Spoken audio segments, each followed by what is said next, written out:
Salut tout le monde, j'espère que vous allez bien. Aujourd'hui, on va analyser le Bitcoin et l'Ethereum. On va aussi passer le TRX et le Solana. J'ai aussi pris une position en longue sur le Bitcoin, comme que je vous disais d'hier, dans le fond, qu'on venait chercher la zone de demande daily, puis qu'après ça, on reparte à la hausse. Donc, j'ai pris une position en longue.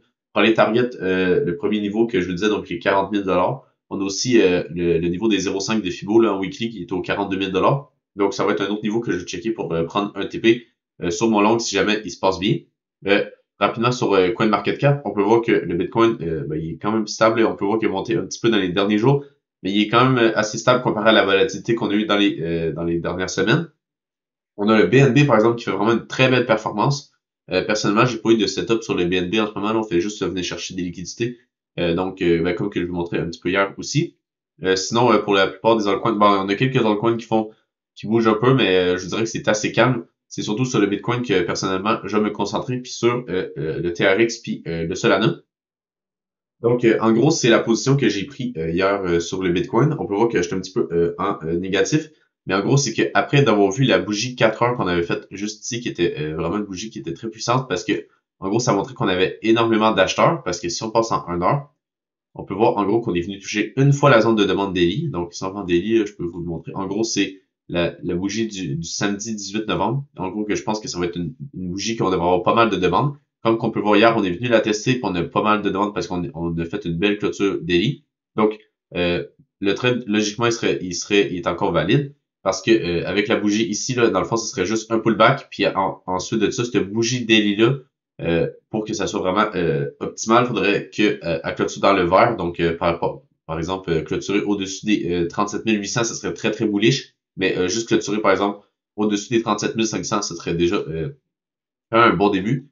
On peut voir justement en 12 heures qu'on a vraiment eu une belle impulsion haussière après de venir chercher la zone de demande daily.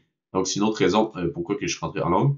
C'est sûr que là, je suis rentré pas mal dans le top, mais en gros, c'est simplement parce que je voulais pas qu'on fasse juste partir à la hausse comme ça, comme qu'on avait fait dans le fond les derniers mouvements aussi. Puis quand on commençait à partir, on stagne un peu, mais quand on commençait vraiment à avoir beaucoup de demandes comme qu'on a eu ici, qu'on partait directement à la hausse. Pour le moment, c'est pas le cas. Donc en gros, j'ai mis mon stop loss en dessous de ce plus bas-là.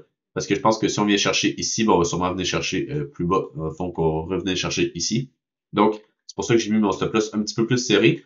Mon premier TP, ce serait aux 40 000 parce que si on passe en daily, en gros, c'est la zone de supply daily. Logiquement, on devrait avoir pas mal de liquidités à venir chercher ici.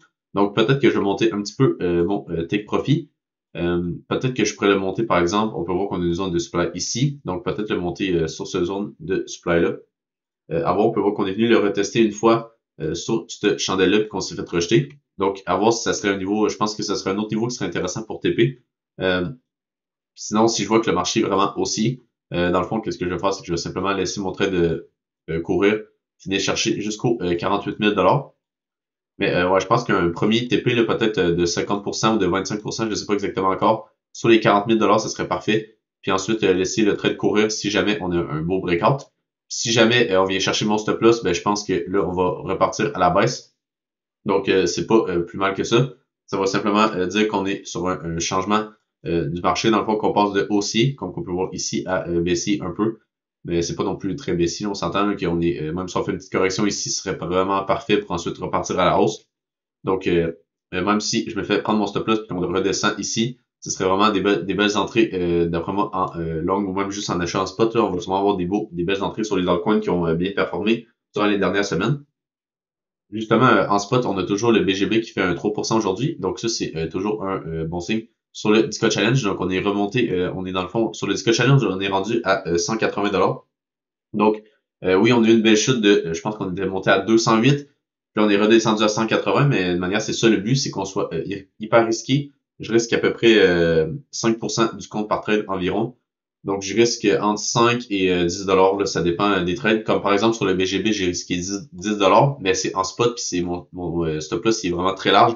Donc, c'est sûr que là, si on revient ici, puis que je vois qu'on n'a pas beaucoup d'acheteurs, là, c'est sûr que je vais couper mon trade plus tôt que de venir d'attendre qu'on vienne chercher mon stop loss. Mais en gros, c'est ça, c'est que par exemple pour le BGB, j'ai risqué 5 mais par exemple 10 je veux dire. Mais par exemple sur le Dogecoin que je me suis fait prendre mon stop loss, on va aller en 1 heure. En gros, c'est qu'on a simplement pas eu la réaction que je voulais qu'on aille. On est simplement venu chercher les liquidités au-dessus de ce plus haut-là. Donc, c'est pas plus grave que ça. Puis en gros, c'est simplement que si on aurait eu une belle. Dans le fond, c'est que ce genre de setup-là, quand on a un breakout dans le fond, de cette zone-là, dans le fond, quand on vient faire une déviation, d'habitude, on a une belle réaction. Donc, d'habitude, je peux monter mon stop loss un peu. Là, on peut voir que j'ai monté un petit peu en dessous de la mèche. Donc, en gros, c'est que je me suis fait stop loss en dessous de cette mèche-là. Donc, j'ai pas perdu la totalité du risque que j'avais mis, mais j'avais pas mis un gros risque parce que je savais que c'est un trade qui était très risqué. Mais c'est parce que l'affaire, c'est que si jamais on avait vraiment parti à la hausse, ça aurait été vraiment un très très beau trade parce que, en gros, c'est que je pensais que si on venait chercher le plus haut ici, ça allait être vraiment un gros mouvement sur le Dogecoin. Parce que si on va par exemple en daily, dans le fond, c'est que si on venait casser ce niveau-là, après ça, on n'avait rien au-dessus de nous. On peut voir qu'on avait un petit peu ici, là, mais à part de ça, là, ça venait chercher, dans le fond, toutes les liquidités ici. Donc, c'est pour ça que j'ai pris, dans le fond, un take profit qui était vraiment immense. C'est pour ça que, dans le fond, que j'ai mis jusqu'au 0,11. Dans le fond, c'était le plus haut de la liquidité ici. Donc, c'est pour ça que, dans le fond, que j'avais un take profit aussi loin que ça du prix.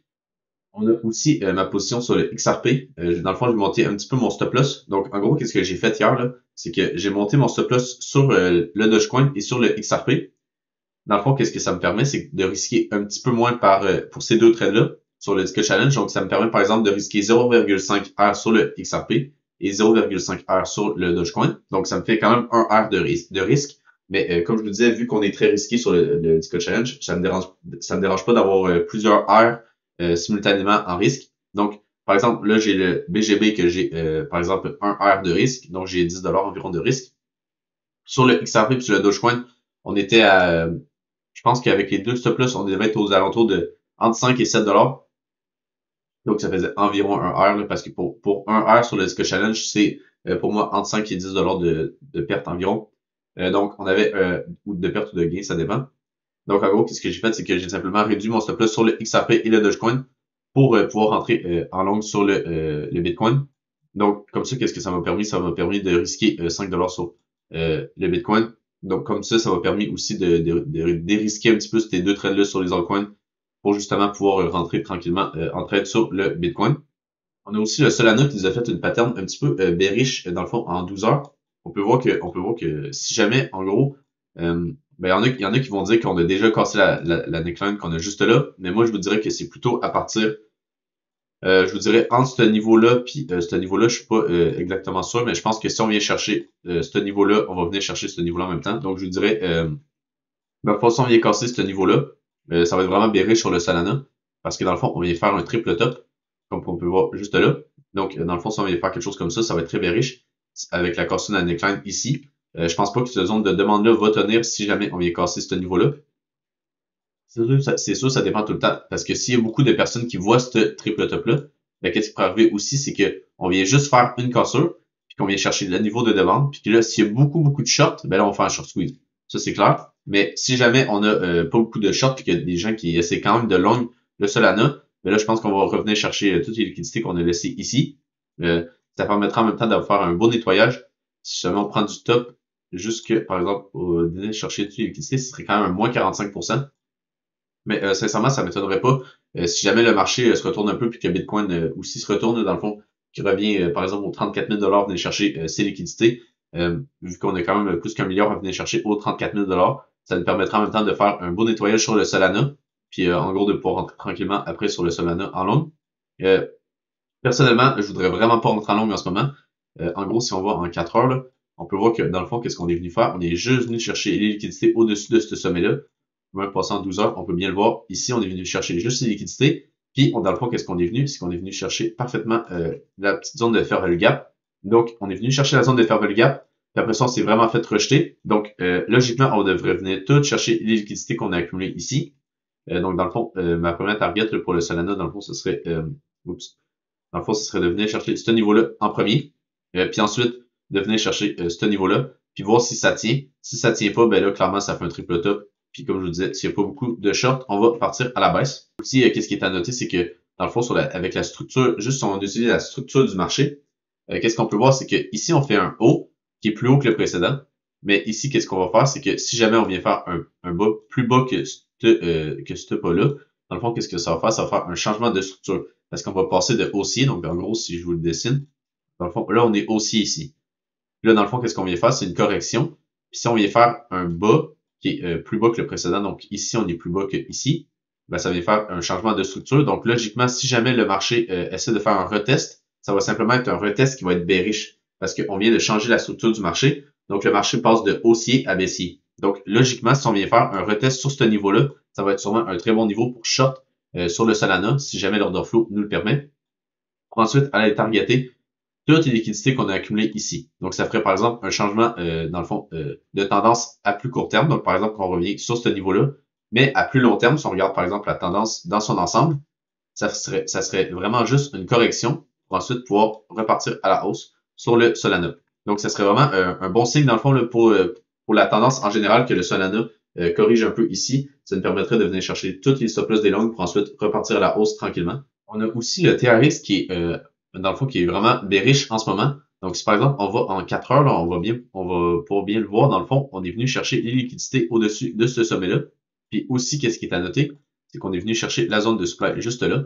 Donc, en gros, on est venu chercher la zone de supply, on est venu chercher toutes les liquidités au-dessus des sommets. On a vraiment eu une belle réaction. Donc, pour moi, ça veut dire que c'est très bearish. On peut voir dans le fond ici qu'on vient faire un niveau plus bas avec le bas qu'on avait juste ici. Donc, ça nous conforte dans l'idée qu'on est bearish pour le TRX. Donc, qu'est-ce qu'on va essayer de faire? Ça va être essayer de prendre des shorts pour aller targeter, dans le fond, des niveaux qui sont un petit peu plus bas. On peut voir qu'on a sûrement un petit peu de liquidité à venir chercher ici. On peut voir que, en gros, on a une zone de demande.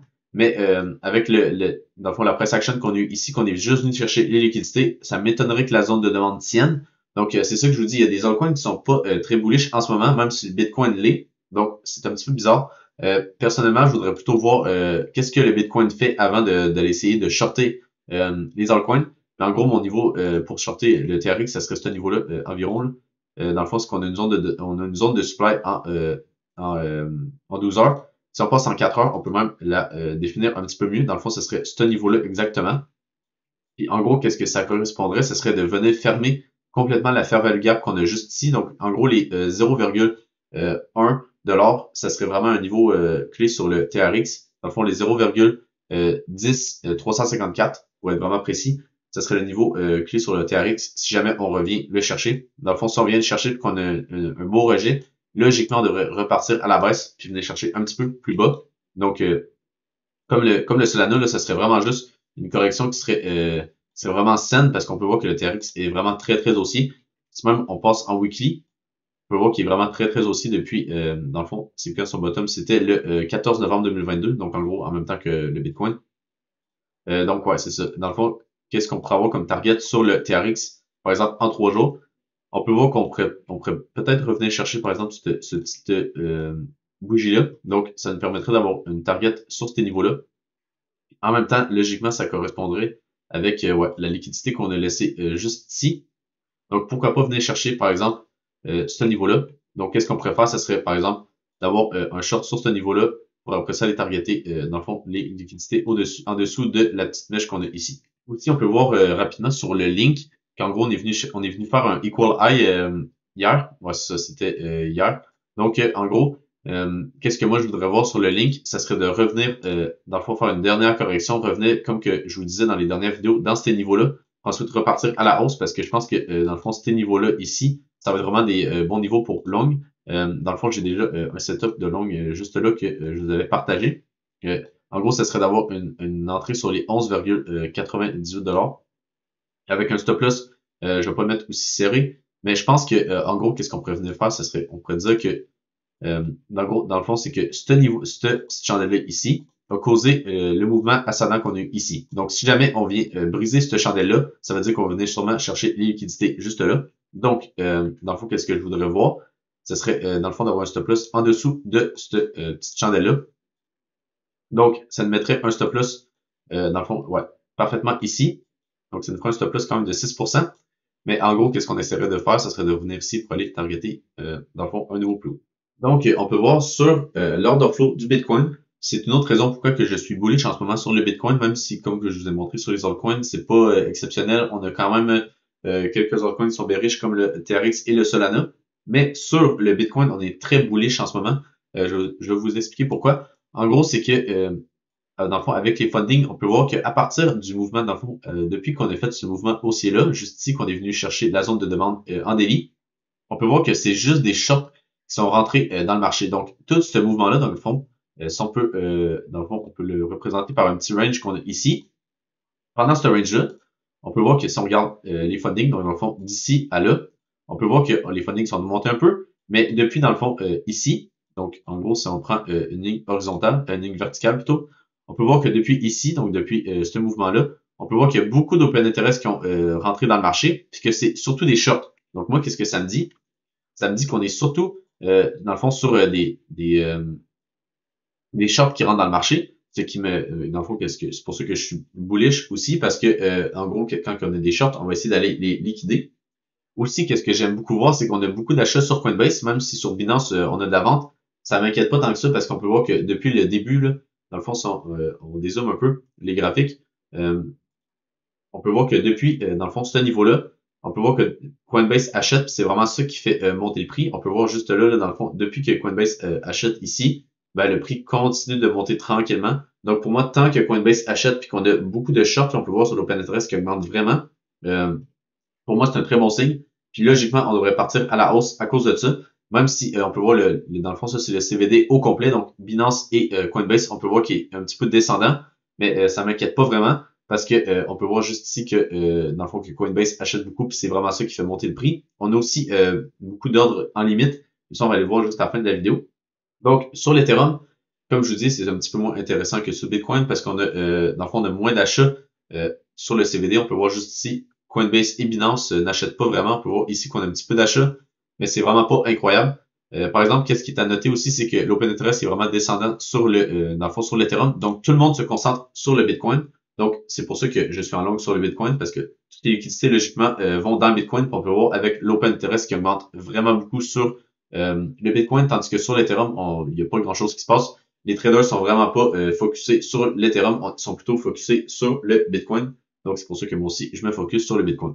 On peut voir rapidement que les fundings sont juste normales encore sur Binance, sur les autres exchanges. Donc, il n'y a pas grand-chose à noter dans le fond de ce point de vue-là. Mais si on regarde, par exemple, les fundings ici, on peut voir qu'ils sont descendants. Donc, logiquement, on a un petit peu de short qui rentre sur la petite descente qu'on a faite ici. Aussi, une autre data qui pourrait nous dire qu'on pourrait, dans le fond, avoir un petit short squeeze, comme que je vous montrais avec les fundings, avec l'open interest sur le Bitcoin. C'est qu'on a aussi, dans le fond, quelques liquidations à venir chercher au-dessus des 38 000 $.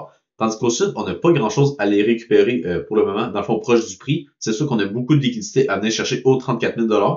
Mais si on vient pas les chercher, ben clairement, là, je pense qu'on va partir à la hausse pour venir faire un beau short squeeze. On peut voir que tout le monde a leur stop loss au-dessus des 38 000 $. Donc, dans le fond, tous les traders sont en train de shorter le Bitcoin, ben la plupart, puis qui ont leur stop loss au-dessus, dans le fond, des 38 000 $. Donc, moi, qu'est-ce que ça me dit? Ça me dit qu'en gros, là, si on va sur le graphique du Bitcoin, on est vraiment juste en train d'accumuler la liquidité en ce moment à plus court terme.